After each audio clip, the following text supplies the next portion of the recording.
asteris selamat datang di Beetle Channel, semoga kita bahagia. Jangan lupa subscribe, like, komen dan share agar channel ini semakin berkembang. Terima kasih.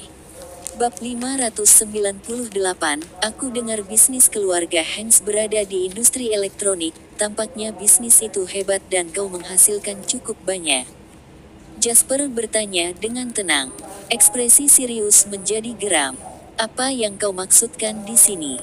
Tidak banyak, hanya saja perdagangan elektronik terbesar di selatan sebagian besar berada di tangan kamar dagang Haddock cabang kota Waterhoof. Bukan aku yakin kau bekerja dengan seseorang dari sana, bukan, Tuan Hanks? Jasper bertanya dengan seringai lebar. Sirius mencemooh dan berbicara, apa kau mengatakan bahwa kau akan mencuri bisnisku sekarang? Aku tidak meremehkanmu, Jasper, tetapi bukankah kau melebih-lebihkan dirimu sendiri di sini? Ini adalah kerjasama bisnis yang menghasilkan beberapa miliar setiap tahun. Siapa kau untuk mencurinya dariku? Aku dapat dengan murah hati memberitahumu bahwa ya, bosku adalah perusahaan elektronik terbesar di kota Waterhoof dan mereka memang dari kamar dagang Haddock. Terus memangnya kenapa? Apa kau pikir mereka akan setuju untuk bekerja denganmu begitu saja? Jasper tersenyum.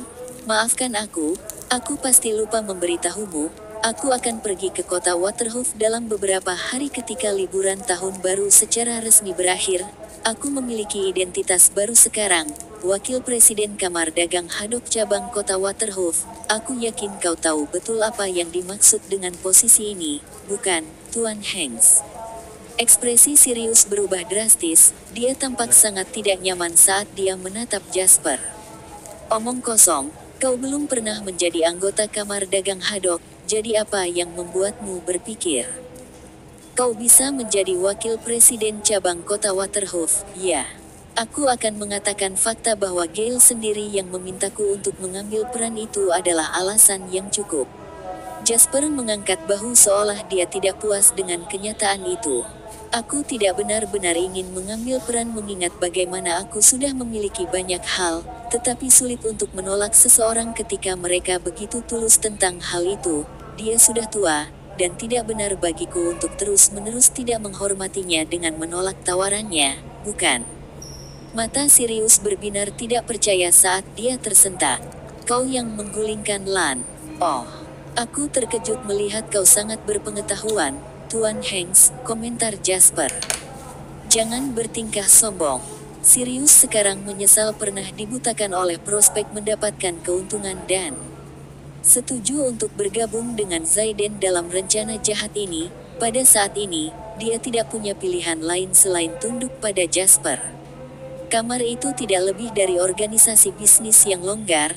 Apa yang membuatmu berpikir bahwa wakil presiden seperti kau akan mampu meyakinkan seseorang untuk membatalkan kemitraan yang menghasilkan beberapa miliar dolar somer setiap tahun? Kau terlalu naif. Jasper menatap Sirius dengan saksama dan berbicara, bagaimana jika itu untuk perdagangan yang menjamin 10 miliar dolar somer per tahun? Kemudian, tanpa melihat ekspresi terkejut Sirius, Jasper dan Julian berjalan menuju pintu. Jasper, Sirius memanggil. Sosok Jasper berhenti tepat di depan pintu tetapi dia tidak berbalik. Apa kau benar-benar akan melangkah sejauh ini? Bagaimana kalau kita membicarakan ini? Sirius terdengar sedih. Bahkan jika kau setuju, akankah Silva setuju? Tanya Jasper. Aku kepala keluarga di sini, Sirius mengerutkan kening dan berkata dengan tidak senang. Tapi dari apa yang aku lihat, Silva jauh lebih pintar daripada yang kau dan Zayden pikirkan. Setelah semua yang terjadi, apa kau pernah melihatnya menempatkan dirinya dalam sorotan? Jasper bertanya dengan tenang. Sirius tampaknya telah tercerahkan dan tercengang oleh wahyu itu. Selama Silva masih di sini, aku tidak punya pilihan lain selain menghancurkan keluarga Hanks sepenuhnya. Saat kata-kata Jasper mencapai Sirius, pria itu sendiri sudah pergi. Kau tidak memberiku pilihan, Jasper. Sirius berteriak dengan rasa malu di rumah kosong itu. Bab 599 saat dia tiba di lantai bawah, tim Kapten Vaughn sudah pergi bersama Terence dan Zayden bersama mereka. Darrell dan orang tuanya masih menunggu Jasper dengan muram. Jasper berjalan mendekat dan menoleh ke arah Honey dan suaminya. "Paman, Bibi, apakah kalian lebih suka kita kembali ke tempatku dan berbicara di sana?" Paman Jasper melambaikan tangannya dengan sedih. "Tidak apa-apa, kami hanya memiliki beberapa hal untuk dikatakan dan kemudian kami akan pulang." Jasper menjawab dengan serius, "Silahkan, kalau begitu, aku mendengarkan." Paman Jasper memandangnya dan berkata, "Sejujurnya, kami tidak bisa dan tidak bermaksud menyalahkanmu atas apa yang terjadi hari ini. Namun, itu juga bukan perasaan yang baik untuk mengirim putra kami sendiri ke penjara. Hanya Darrell yang tersisa sekarang." Mendengar itu, Paman Jasper tampak sedih sambil melanjutkan, "Apapun yang terjadi, Darrell tetap sepupuku. Dia dan Terence berbeda. Darrell anak yang jujur dan dia bukan tipe orang yang akan menyakitimu. Yang diinginkan anak ini hanyalah berbisnis, tetapi itu bukan sesuatu yang bisa kami bantu sebagai orang tua, sebagai sepupunya dan anak paling menonjol di keluarga lain. Aku memintamu membantunya dimanapun kau bisa." Jasper dengan cepat menjawab, "Aku akan melakukannya bahkan jika kau tidak memintaku, Paman. Rencana bisnis yang dia buat akan segera dimulai, dan keluargamu akan bisa bersantai dan menikmati hidup saat itu." Paman Jasper tersenyum hangat dan mengangguk. "Bagus, kalau begitu, sangat bagus, kami akan pergi sekarang. Jangan biarkan kami menunggumu dari pekerjaanmu." "Jangan khawatir, Paman, tentang Terence, aku sudah memutuskan untuk mencari pengacara terbaik yang aku bisa untuknya. Aku akan melakukan semua yang aku bisa untuk mengurangi waktu penjaranya. Ini juga akan baik jika kau mendesaknya untuk bekerja sama ketika kau mengunjunginya nanti. Terutama agar dia jujur, mengingat bagaimana sebaiknya dia tidak menyimpan informasi apapun yang dia ketahui dari pihak berwenang untuk membantu penyelidikan. Alasan lain adalah bahwa perilaku yang baik cenderung mengurangi waktu penjara. Dengan begitu, dia kemungkinan besar bisa keluar dalam 3 hingga 5 tahun dan masih belum terlambat baginya."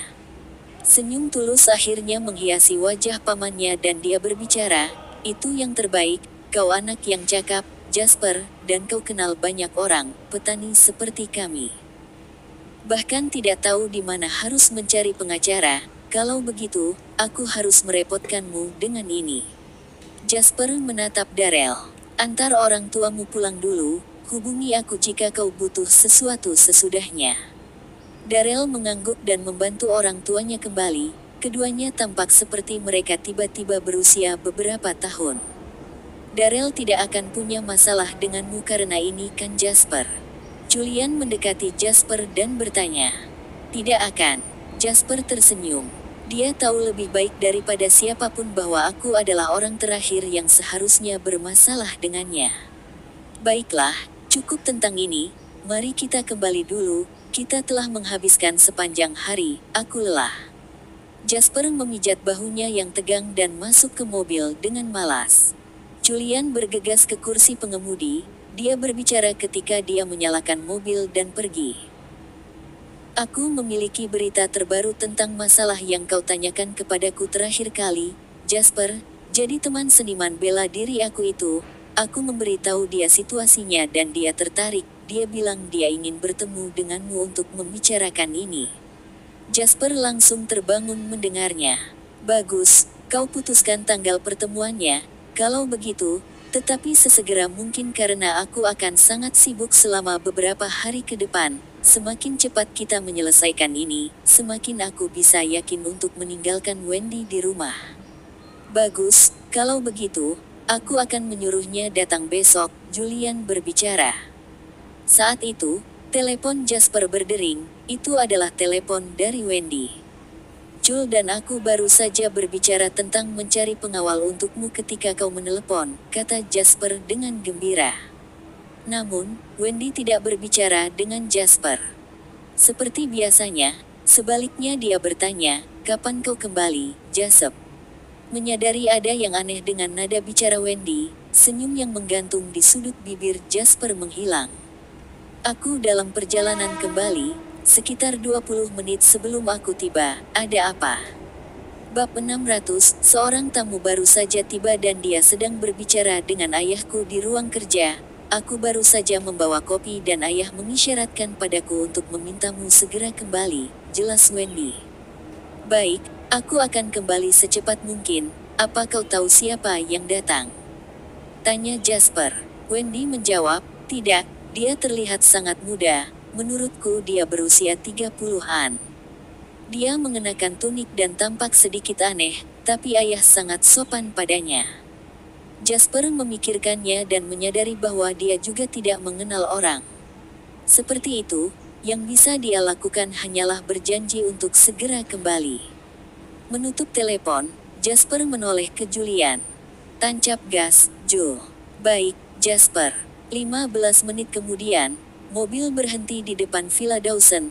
Jasper turun dari mobil dan melihat Wendy menunggunya di pintu. Jasper melirik mobil asing yang diparkir di tempat di sebelahnya. Maybach 57.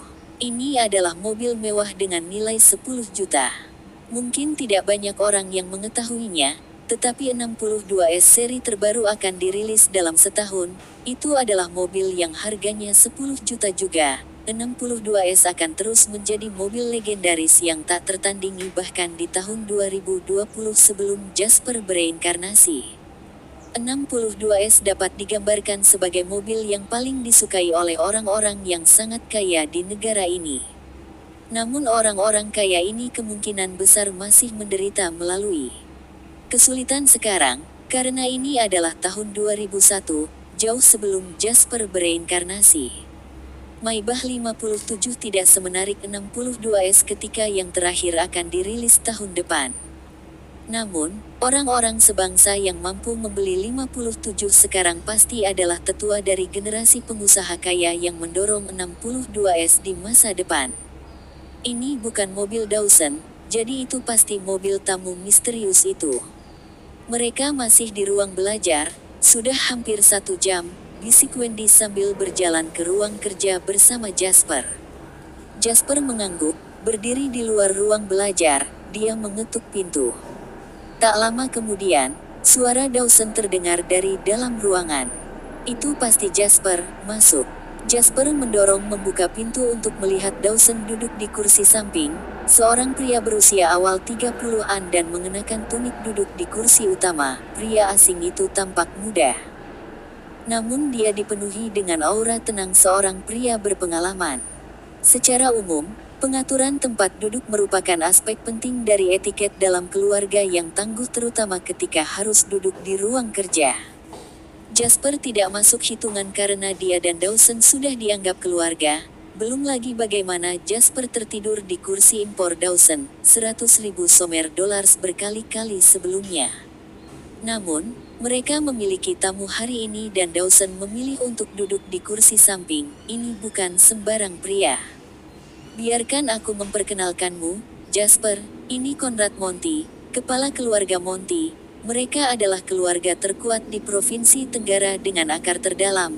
Mereka sangat low profile meskipun jumlah uang yang mereka hasilkan, satu-satunya tambang aluminium di Provinsi Tenggara adalah bisnis keluarga Monty. Dawson menggunakan kesempatan ini untuk memperkenalkannya guna memberi Jasper gambaran luas tentang identitas dan kemampuan Conrad. Jasper mengernyitkan alis saat perkenalan itu. Selain batu bara, negara ini juga memiliki mineral unik lainnya untuk ditambang, namun, itu tidak boleh disentuh oleh sembarang orang. Tambang aluminium di Provinsi Tenggara adalah yang pertama di provinsi tersebut dan yang keenam di seluruh negeri. Untuk berpikir bahwa itu milik keluarga Monty, itu berarti ada lebih dari sekadar keluarga Monty yang belum pernah aku dengar.